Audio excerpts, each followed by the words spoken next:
Аскердик антка бек турган жоокерлер ата мекенин көзүн карагандай сактоого милдеттүү. Ал үчүн жоодон тайманбаган жоон билектүү аскер кызматкерлери ар дайым машыгуулардан өтүп турат.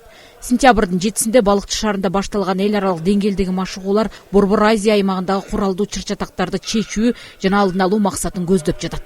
Учение өтүп атыр, өтө жакшы. Мага унады, футбол жана волейболдан өттү. Және де бүгін геровой спорттан өтө жақсы нәтижелер спортсмендер көрсетіп отыр. Маған өтө унады, өтө жанагы жақсы нәтижеде көрсетіп отыр спортсмендер. Жақсы өтіп отыр, өтө жоғары нәтижеде. Біз жана таңертең тұрамыз, жанагы өзіміз жаттығуымызға барамыз. Өзіміздің жанагы көрсетеміз жаттығуымызды. Одан келеміз, сол ары қарай жана спорт шаруамен айналысамыз.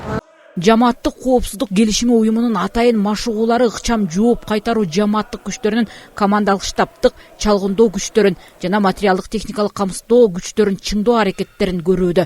Өз ара аракеттенүү 2024 машыгуусунун алкагында Беларусь, Казакстан, Кыргызстан, Россия жана Тажикстандан келген аскер кызматкерлери спорттук оюндар боюнча күч сынашты.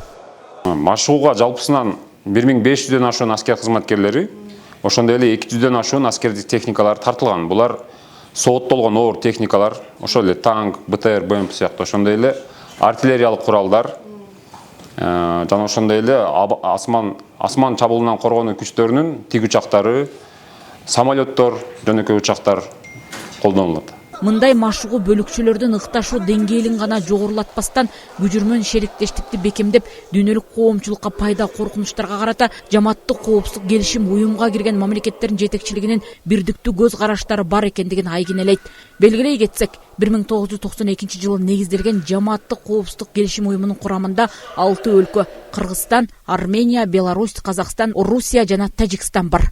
Салтанат Керимкул кызы, Сталбек Саманчиев, Мадина Бакирова, Ысык Көл жаңылыктары.